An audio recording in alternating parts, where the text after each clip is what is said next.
ಜನರೊಂದಿಗೆ ಜನತಾದಳ ಕಾರ್ಯಕ್ರಮದ ಮೂಲಕ ಮೊನ್ನೆ ನಿಖಿಲ್ ಕುಮಾರಸ್ವಾಮಿ ಅವರು ಮುಂದಿನ ಸಾರ್ವತ್ರಿಕ ವಿಧಾನಸಭಾ ಚುನಾವಣೆಯಲ್ಲಿ ಭಾರತೀಯ ಜನತಾ ಪಕ್ಷದೊಂದಿಗೆ ಮೈತ್ರಿಯಾಗಿ ಪಡೆದುಕೊಳ್ಳಲಿರುವ ತಮ್ಮ ಪಾಲಿನ ಕ್ಷೇತ್ರಗಳಲ್ಲಿ ಅತಿ ಹೆಚ್ಚಿನ ಸ್ಥಾನಗಳನ್ನು ಗೆಲ್ಲಿಸಿ ಮೊನ್ನೆ ಕುಮಾರಣ್ಣನವರನ್ನು 3ನೇ ಬಾರಿಗೆ ರಾಜ್ಯದ ಮುಖ್ಯಮಂತ್ರಿಯಾಗಿ ಮಾಡುವ ನಿಟ್ಟಿನಲ್ಲಿ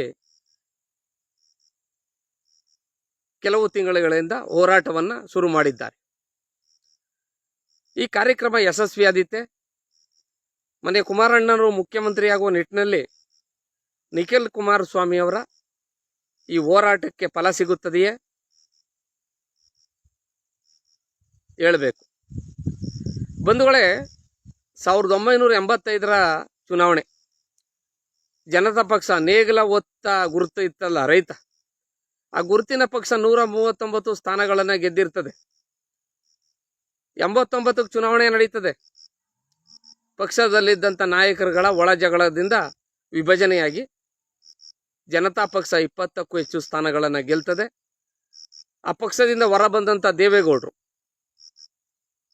217 ಸ್ಥಾನಗಳಲ್ಲಿ ಸ್ಪರ್ಧೆ ಮಾಡಿ ಕೇವಲ 2 ಸ್ಥಾನಗಳನ್ನು ಸಮಾಜವಾದಿ ಜನತಾ ಪಕ್ಷ ಎಲ್ಗುದ್ಲಿ ಹಿಡ್ಕೊಂಡು ಕೆಲಸ ಮಾಡ್ತಾ ಇರ್ತಾನೆ ರೈತ. ಆ ಚಿಹ್ನೆಯಡಿ ಬರೀ 2 ಗೆಲ್ತಾರೆ. ವೇಮಗಲ್ ಬೈರೇಗೌಡರು, ನಮ್ಮ ಕೃಷ್ಣ ಬೈರೇಗೌಡರ ತಂದೆ, ಹಾಗೂ ಹೆಗಡದೇವನಕೋಟೆಯಲ್ಲಿ ವೆಂಕಟೇಶ್ ಅವ್ರು ಗೆಲ್ತಾರೆ. ಮೊನ್ನೆ HD ದೇವೇಗೌಡ್ರೆ ಕನಕಪುರ ಮತ್ತು ಹೊಳೆನರಸೀಪುರದಲ್ಲಿ 2 ಕಡೆ ಸೋತೋಗಿರ್ತಾರೆ.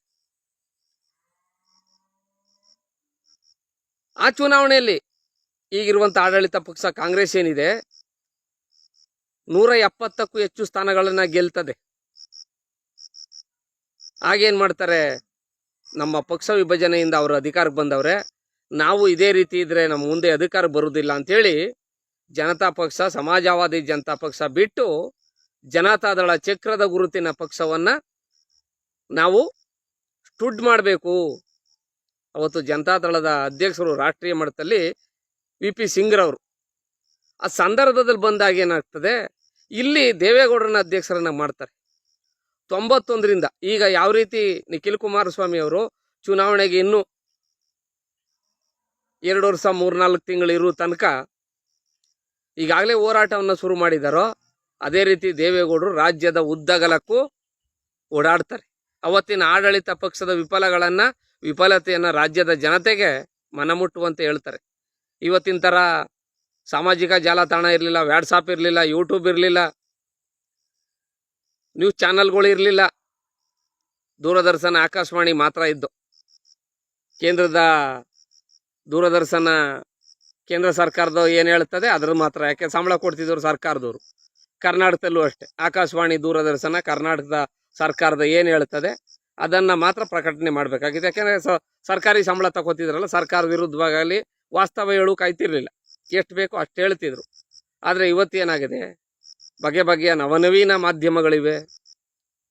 ಬೆರಳ ತುದಿಯಲ್ಲೇ ಆಡಳಿತ ಪಕ್ಷದ ವಿಫಲತೆ ಏನು, ವಿರೋಧ ಪಕ್ಷಗಳು ಪಾತ್ರ ಏನು ಎತ್ತ ಅನ್ನೋದು ಆ ಗಳಿಗೆಲೇ ಗೊತ್ತಾಗೋಗ್ತದೆ. ಯಾವ ಸರ್ಕಾರದ ಬಂಡವಾಳ ಏನು, ಯಾವ ಪಕ್ಷದ ಬಂಡವಾಳ ಏನು ಅಂತ. ಜೊತೆಗೆ 83ರಲ್ಲಿ 85ರಲ್ಲಿ ಜನತಾ ಪಕ್ಷ ಅಧಿಕಾರಕ್ಕೆ ಬಂದಿರುವುದನ್ನು ಬಿಟ್ಟರೆ ಕರ್ನಾಟಕ ರಾಜ್ಯದಲ್ಲಿ 2ನೇ ಬಾರಿಗೆ ಯಾವುದೇ ಆಡಳಿತ ಪಕ್ಷ ಸ್ವರ್ಗವನ್ನು ತಗೊಬಂದು ಭೂಲೋಕಕ್ಕೆ ಕರ್ನಾಟಕಕ್ಕೆ ಇಳಿಸ್ಬಿಟ್ರೂ 2ನೇ ಬಾರಿಗೆ ಅಧಿಕಾರಕ್ಕೆ ಬಂದಂಥ ಉದಾಹರಣೆ ಇಲ್ಲವೇ ಇಲ್ಲ, ಯಾವುದೇ ಪಕ್ಷ ಆಗಿರ್ಬೋದು. ಅದೇ 89ರಲ್ಲಿ 170 ಸ್ಥಾನ ಗಳಿಸಿದಂಥ ಕಾಂಗ್ರೆಸ್ ಪಕ್ಷ ದೇವೇಗೌಡರು ನೇತೃತ್ವದಲ್ಲಿ ಚುನಾವಣೆ ನಡೆದಾಗ 115 ಸ್ಥಾನಗಳನ್ನು ಗಳಿಸ್ತದ್ದಲ್ಲ, ಆ ಚುನಾವಣೆಯಲ್ಲಿ 35ರಿಂದ 40 ಸ್ಥಾನಕ್ಕೆ ಬಂದ್ಬಿಡ್ತದೆ. ಹಾಗಾಗಿ ಜಾತ್ಯತೀತ ಜನತಾದಳ ಮೊನ್ನೆ ಮುಖ್ಯಮಂತ್ರಿಗಳು ಹೇಳ್ತಿದ್ರು, ನಾನು ಅಧ್ಯಕ್ಷನಾಗಿದ್ದಾಗ 59 ಸ್ಥಾನ ಗೆದ್ದಿದ್ದು ಅಂತ.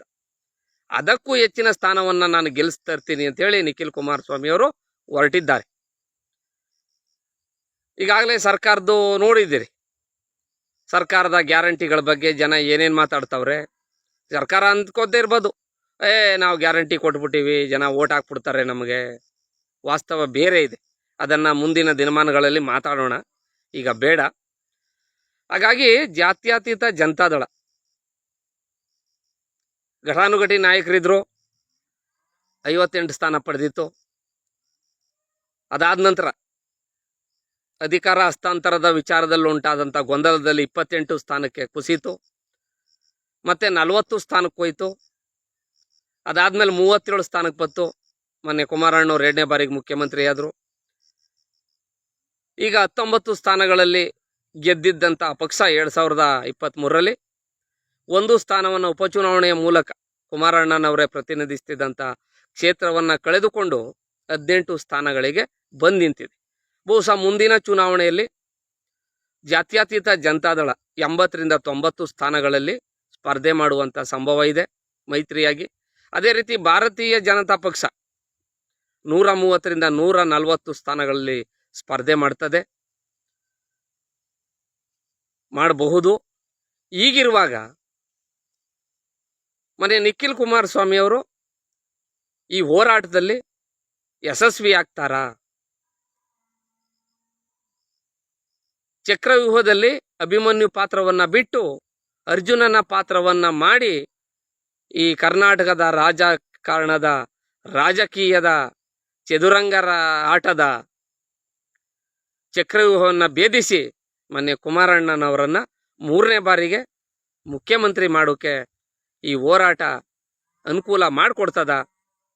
ಈ ಎಲ್ಲ ಹೇಳಿಕೆಗಳನ್ನು ಗಮನಿಸಿ ನಾನು ಹೇಳಿರುವುದೆಲ್ಲನೂ ಅದರ ಮೇಲೆ ದಯವಿಟ್ಟು ನೀವು ಕಮೆಂಟ್ ಮಾಡಿ.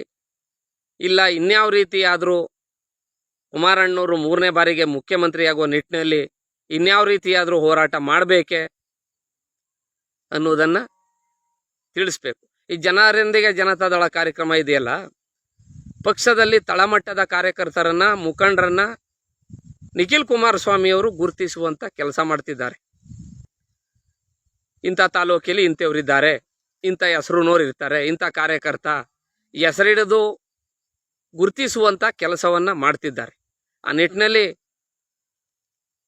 ಮತ್ತೊಮ್ಮೆ ಮುಂದಿನ ಚುನಾವಣೆಯಲ್ಲಿ ಕುಮಾರಣ್ಣವರು ಮುಖ್ಯಮಂತ್ರಿ ಆಗಲಿಕ್ಕೆ ನಿಖಿಲ್ ಕುಮಾರಸ್ವಾಮಿಯವರು ತಂದೆಗೆ ಉಡುಗೊರೆಯಾಗಿ 60ಕ್ಕೂ ಹೆಚ್ಚು ಸ್ಥಾನಗಳನ್ನು ಗೆಲ್ಲಿಸಿಕೊಂಡು ಬಂದು ಕುಮಾರಣ್ಣನವರ ಮುಖ್ಯಮಂತ್ರಿಯಾಗಿ ಪಂಚರತ್ನ ಮತ್ತು ಜನತಾ ಜಲಧಾರೆ ರಾಜ್ಯದಲ್ಲಿ ಜಾರಿಯಾಗಲು ಅವಕಾಶ ಮಾಡಿಕೊಡ್ತಾರ?